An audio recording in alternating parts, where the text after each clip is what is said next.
9 août. Esdras chapitre 8 verset 21 à chapitre 9 verset 15. Là, au bord du fleuve Rava, j'ai proclamé un jeûne pour que nous nous humilions devant notre Dieu afin de lui demander qu'il nous accorde pour nous, pour nos enfants et pour tous nos biens, de voyager en toute sécurité. J'aurais un honte de demander à l'empereur de nous fournir une escorte de soldats et de cavaliers pour nous protéger contre l'ennemi pendant la route, car nous avions dit à l'empereur que notre Dieu protégeait avec bonté tous ceux qui lui font confiance, tandis que sa colère pesait lourdement sur tous ceux qui l'abandonnent. C'est pour cela que nous avons jeûné et demandé cette faveur à notre Dieu, et il a exaucé notre prière. Ensuite, j'ai désigné comme chefs 12 des principaux prêtres, Sarabia, Asabia et 10 de leurs compagnons. J'ai pesé des ventes l'argent, l'or et les objets de valeur offerts pour le temple par l'empereur, ses conseillers et ses ministres, ainsi que par tous les Israélites qui se trouvent à Babylone. Je leur confiai ainsi 20 tonnes d'argent, 3 tonnes d'objets en argent et 3 tonnes d'or, 20 coupes d'or valant 1000 pièces d'or, 12 magnifiques vases de bronze poli, aussi précieuses que de l'or. Puis je leur dis, vous êtes consacrés à l'Éternel, ces objets sont sacrés, cet argent et cet or sont des dons volontaires à l'Éternel, les dieux de vos ancêtres. Veillez soigneusement sous ces trésors, ils sont sous votre garde jusqu'au jour où vous les poserez devant les chefs des prêtres et les lévites, ainsi que devant les chefs des groupes familiaux d'Israël et Jérusalem, dans les locaux annexes du temple de l'Éternel. Les prêtres et les lévites prirent l'or, l'argent et les objets de valeur qui avaient été pesés, pour les porter à Jérusalem au temple de notre Dieu. Le 12e jour du premier mois, nous avons quitté le fleuve Ava pour nous rendre à Jérusalem. Tout au long de la route, notre Dieu a pris soin de nous en nous protégeant des attaques d'ennemis et des embuscades des pillards. À notre arrivée à Jérusalem, nous avons pris 3 jours de repos. Le 4e jour, nous avons pesé l'argent, l'or et les objets de valeur dans le temple, pour les remettre entre les mains de Mérémoth, fils d'Uri, le prêtre. Il était accompagné d'Éléazar, fils de Phinehas, et les Lévites, Josabad, fils de Josué, et Noadia, fils de Binoui. Tout fut compté et pesé, et les poids total fut consigné par écrit à ce moment-là. Les déportés qui revenaient d'exil offrirent de leurs holocaustes au Dieu d'Israël pour ensemble du peuple, 12 taureaux, 36 béliers, 77 agneaux et 12 boucs en sacrifice pour le péché.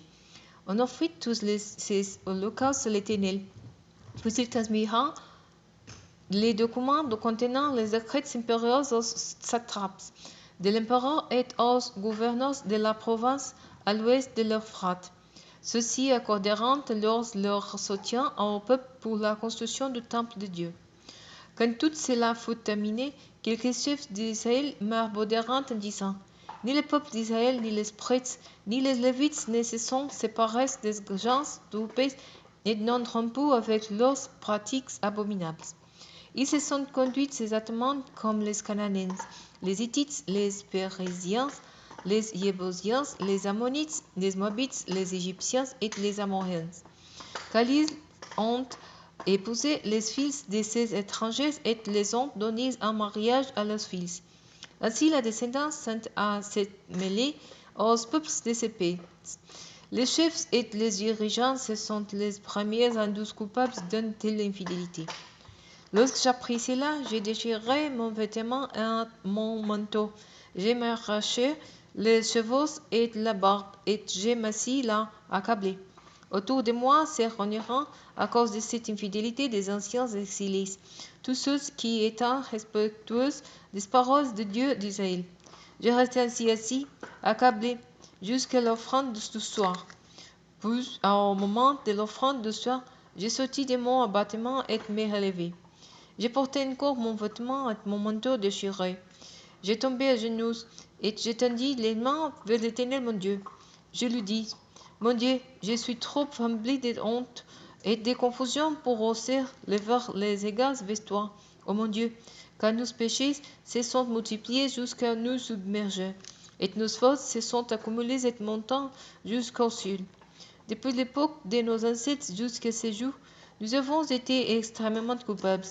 C'est à cause de nos fautes que nos rois et nos prêtres, nous avons été livrés au pouvoir des rois des nations, pour être tués, déportés au pays, et pour que la honte couvre aujourd'hui nos visages. Cependant, Éternel, notre Dieu, tu nous as fait la grâce de laisser quelques souffrances de notre peuple subsister et depuis peu de nous accorder un endroit pour nous établir dans ton saint pays. Toi, notre Dieu, tu illumines ainsi nos yeux de ta lumière et tu nous redonnes un peu de vie au milieu de notre servitude. Car nous sommes des esclaves, mais notre Dieu ne nous a pas abandonnés dans notre servitude. Il nous a manifesté de la faveur dans nos apôtres avec les empereurs perses pour ranimer notre énergie afin que nous rebâtissions le temple de notre Dieu et que nous les élevions de ses ruines. Il nous a procuré comme un mur protecteur à Juda et à Jérusalem. Maintenant, après ce qui est arrivé, que dirons-nous, ô notre Dieu, car nous avons désobéi aux commandements que tu nous avais transmis par l'intermédiaire de tes serviteurs les prophètes. Tu nous avais prévenus en disant, les pays dans lesquels vous entrez pour en prendre possession est celui par l'impurité des populations de ces contrées qui l'ont rempli d'un bout à l'autre de leurs pratiques abominables et de leurs actions impures. Ne donnez donc pas vos fils en mariage à leurs fils et ne prenez pas leurs fils pour vos fils. Ne vous préoccupez jamais de leur prospérité ou de leur bien-être. Si vous voulez devenir pour force, manger les meilleurs produits du pays et les laisser pour toujours un héritage à vos descendants. Tout ce qui nous est arrivé est la conséquence de nos mauvaises actions et de notre grande culpabilité.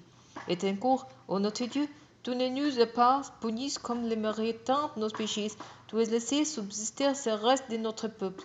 Alors, après cela, pouvons-nous recommencer à transgresser tes commandements et te nous élire pour mariage à des gens de ce peuple qui se livrent à des pratiques si abominables? Ne vas-tu pas t'enflammer de colère contre nous au point de nous exterminer, sans nous laisser ni rester ni escaper? Éternel Dieu d'Israël, tu es juste, et tu as laissé subsister un reste de notre peuple jusqu'à ce jour. Nous voici devant toi, avec notre culpabilité, alors que personne ne peut venir tenir ainsi en ta présence.